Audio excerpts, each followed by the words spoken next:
pemerintah itu sampai ada undang-undang IT Mbak Oki. Itu sebetulnya juga salah kaprah. Kenapa, Prof? Loh, itu kan undang-undang transaksi elektronik. Transaksi elektronik untuk ada kepastian transaksinya.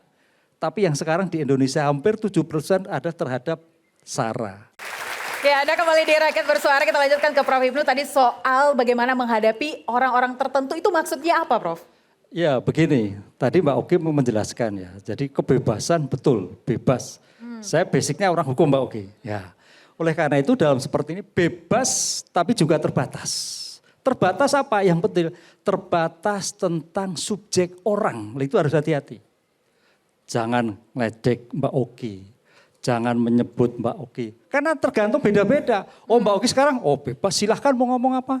Tapi kalau Mbak Oki yang lain, wah nggak bisa ini sudah menyinggung. Lah disinilah yang menjadikan suatu perhatian adik-adik. Bahwa dalam dunia hidup ini tidak ada yang sama. Ada yang menyatakan itu, oh itu bagian saran. Wah itu bagian penghinaan.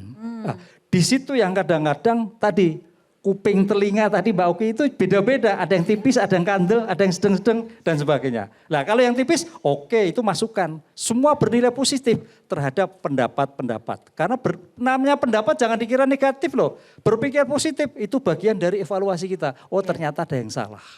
Nah disitulah makanya terjadi kita akan menjadi lebih baik lagi. Dengan demikian kalau kita lihat undang-undang yang kalau kita melihat pemerintah itu sampai ada undang-undang IT Mbak Oki. Itu sebetulnya juga salah kaprah. Kenapa, Prof? Loh itu kan undang-undang transaksi elektronik. Transaksi elektronik untuk ada kepastian transaksinya. Tapi yang sekarang di Indonesia hampir 7% ada terhadap SARA. Terhadap penghinaan. Padahal nggak sampai di situ. Ini ada yang salah kita. Kenapa sampai-sampai seorang orang sebagai bentuk terjadi sensi. Lah, ini yang terjadi. Oleh karena itu dalam seperti ini harus kita bedakan apakah itu pihak pribadi, ya Mbak, ataukah pihak negara. Kalau pihak negara bagian itu kritik menurut saya. Eranya sudah beda. Kalau zaman dulu ya itu sebagai pembina. Kritik artinya kritik kebijakannya. Kritik kebijakan. Makanya kalau kita lihat dalam undang-undang dulu itu pemerintahan kita itu feodalis kerajaan. Kritik sebagai bentuk penghinaan dulu, kan gitu kan. Tapi kan sudah dirubah. Kritik bagian dari masukan. Lah disinilah yang saya kira kita tunggu di era sekarang apalagi Gen Z adik-adik ini untuk mendapatkan haknya sebagai warga negara pekerjaan yang layak. Kalau kita bahas kritik kebijakan, batasan apa kalau menurut Prof yang harus kita perhatikan? Batasan begini, kalau kebijakan. Iya, supaya tidak dibawa ke ranah hukum gitu misalnya. Kebijakan itu bicara gini, bicara program. Bicara program, bicara sistem. Jangan melihat orang. Makanya dalam undang-undang KW baru itu yang namanya penghinaan orang, bukan lembaga, bukan institusi. Institusi kritik. Kalau orang, Mbak Oki ya kena. Tergantung sensinya tadi. Orang kena. Kalau memang orangnya nggak sensitif juga nggak masalah. Disitulah yang kita harus lihat bagaimana tentang pada orang atau lembaga. Lembaga kritik. Makanya kritik boleh, hina jangan. Lah hina itu menyangkut orang. Dengan demikian kalau kita lihat kasus kemarin, kasus Panji, kemudian kasus banyak-banyak itu orang semua nggak bisa atas nama lembaga, oh nggak bisa. Atas nama kelompok, oh nggak bisa. Tapi apakah kemudian karakter atau sifat seseorang itu berpengaruh dengan kebijakan yang dia buat, Prof? Ya itu yang terjadi Mbak Oki. Karena di era sekarang memang orang ada yang gaya-gaya kepemimpinan beda-beda. Ada yang sensitif, ada yang tidak sensitif. Karena kalau semua itu berpikir untuk kepentingan bangsa, saya kira enggak. Itu evaluasi. Kan rakyat kok. Apa yang akan ditakutkan? Rakyat memberikan catatan kok. Sehingga harus evaluasi. Disitulah saya kira suatu hidupnya media sosial, hidupnya adik-adik mahasiswa untuk memberikan kritikan seperti itu. Tanpa batas, sepanjang tidak menghina individu. Tepuk tangan dulu dong untuk Prof. Tapi kadang sulit ya Prof dan juga Kak Oki ya ketika kita melihat bahwa apalagi kita masih muda, pikiran belum well developed gitu ya, cenderung emosional. Bagaimana gitu kita bisa kontrol itu? Iya, sebenarnya yang disampaikan Prof. Ibnu ini bisa dipahami ya. Cuma saya mau menggarisbawahi ketika seseorang menjadi pejabat publik, sudah seharusnya juga dia itu menjaga agar kupingnya tidak terlalu tipis, tapi melebarkan kupingnya agar lebih banyak mendengar. Kita sudah tahu idealnya bahwa yang kita kritik adalah kebijakannya, bukan orangnya. Tapi kemudian juga bukan salah rakyat juga jika misalnya ada seorang pejabat publik, dia ketahuan pakai sepatunya brand luar negeri harganya 50 juta, 100 juta.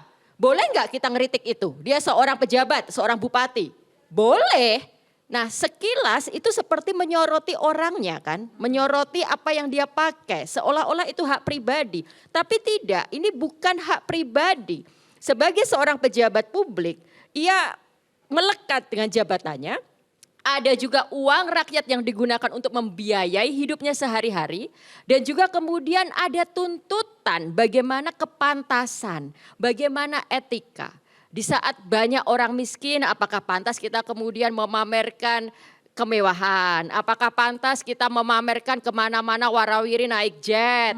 Apakah pantas kita bermewah-mewah di saat ayo pakai produk dalam negeri, tapi kemudian si pejabat itu semuanya barang UMKM-nya Itali. Nah kan ini kan kemudian juga menjadi sesuatu yang layak diperbincangkan publik. Iya. Tapi bagaimana kemudian kritik ini disampaikan dengan tadi yang dikatakan Prof tidak melewati ranah hukum begitu. Coba saya pengen tanya Kak Sadia deh, Kak gimana sih mengkritik kebijakan? Gimana nih biar dibuat lucu gitu dan tidak. Kalau Kak Sadia sendiri pernah nggak disomasi gitu misalnya? Kalau kita berbicara soal kritik ya, yang salah satu saya kira yang sangat dikuasai oleh kawan-kawan Gen Z adalah satir. Satir. Adalah satir, adalah humor. Bahasanya sekarang tuh are you speaking meme gitu.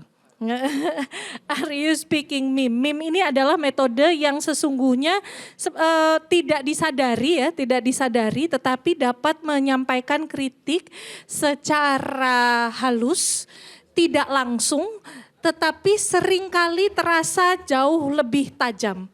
Setidaknya ketika kita bisa mengolah humor dengan baik maka tidak perlu menyebut nama pun, tidak perlu menyebut nama pun siapapun gitu, tidak perlu menyebut nama pun, pesan itu sudah tersampaikan dan tersampaikan jauh lebih kuat tanpa menyebutkan nama, tetapi dengan linggo yang bisa dipahami. Karena apa?